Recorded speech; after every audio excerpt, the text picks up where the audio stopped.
Mrs. Farmer, my mouth is watering just thinking about this. This is one of your grandmother's cakes, and it's kind of a thick, it's kind of a spongy cake. Cake, and it's got pineapples in it. Can you tell us what you're doing? You know what? Her book has got every kind of fruit cake, any kind of cake with fruit in it. And so I'm thinking, what sounds good? Pineapple. And I have to get my glasses. And it's another one of hers. It's her pineapple cake. And she said, when I read upside down. No, this is very heavy and moist, and it doesn't rise much, and you really don't need to frost it. It said you can top it with whipped cream because it's probably so rich and creamy. So we're gonna make that. This has got good. that same consistency. She had it going on. She did. With the cakes. Of course, she had to. She had a restaurant. Right. So anyway, let's get this started, Mrs. Farmer, because we got other things to cook. Alrighty. And I cut this recipe in half. Right. In the book, it's because I thought it's just for you and I, and we'll do it in a 10-inch pan. 10-inch pan. Right. So what I have here is a cup of flour and a cup of sugar. All right, I've already measured these out. Okay. And I have, this is 3/4 a teaspoon of baking powder, half a teaspoon of soda, and a 1/4 teaspoon of salt.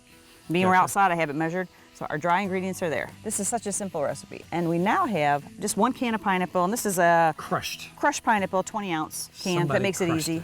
That makes it super easy. So we have that, and we have 2 eggs. All right. This is so simple. So we're gonna take our 2 eggs, and you're my mixer, so if you wanna get those eggs going. Yep. That's our eggs. All right, you got our eggs all mixed, and now we're gonna put half a cup oil in there. We got some olive oil here, and that's gonna be a half a cup. All right, so there's your oil and eggs. That's right. All right, so now I'm just gonna slowly add a little bit of our powder mixture. If you wanna just keep mixing. Do that. And we're gonna go back and forth with that and the pineapple, and that's just what it says, that's how she did it. So I'm gonna do it just like she did it.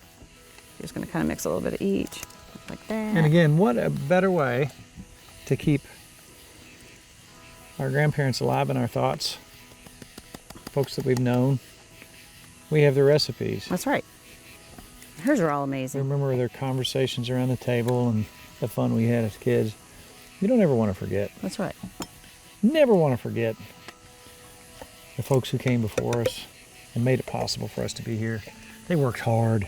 Yes, they worked so hard. Now, this recipe actually called for half a cup of walnuts, but we're going to do pecans because we prefer the pecans. So let's do pecans in ours. Is it pecans or pecans? Pecan. And that's it. That's our recipe. I'm a mixologist. Yes, you are. You do really good. Look at me mix. And we're going to let that cook 375 for about 45 minutes. Can I smell it? You can. Oh, yeah. Nice and sweet. It's ready to put a little more oil in there, you think? I think it would be a bad idea. Just kind of swirl that around. Don't want it to stick. Now, again, when you're cooking outside, when you're cooking in cast iron, and I talked to somebody today, they're just amazed that you could put X amount on top, X amount on the bottom, and get X amount of heat. It's pretty amazing. Do you know how much to get your 375? I do, 16 and 7. How about that? I know, Kelly told me. 16 and 7. All right. Now that's going to get you that temperature right there. That's right. Now, obviously, if the wind's blowing and your charcoal burns down rather quickly, you might have to replace it. But keep that same amount there. And then once you get to be a pro, you can just pull out from the fire the amount that you need to put on there and kind of eyeball it, and you'll be good to go. Good enough? All right. Where's the that top looks good, doesn't it? Let me get you the top. Yep. 7 on the bottom, 16 on the top. That's right.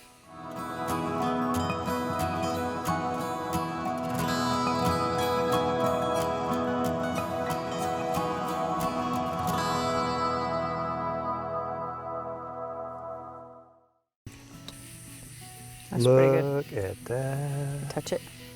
Perfect. Is that where it needs to be? Perfect. All right, we're going to set this off the fire. Set that right over here. That's perfect. Look at that. Perfect. Thank you. Beautiful. You want to go first? I want to. I can't wait to taste this. I snuck a pineapple out there a minute ago. Oh, wow. I love the consistency of her cakes. Another bite of that. And just do some whipped cream on the top. What do you think? They're all good, aren't they? That's really good. You know what? It tastes old-fashioned. Yeah. It's the kind of stuff you get at church and eat on the ground. I like that. We're eating all dessert before our food. Oh. I like that. Good job, Grandma. Again. Hey. Thank you, Grandma. Sorry about that. You're supposed to be eating your steak first. I know, but I'm going to have this piece right here before Okay. it cools down and stuff.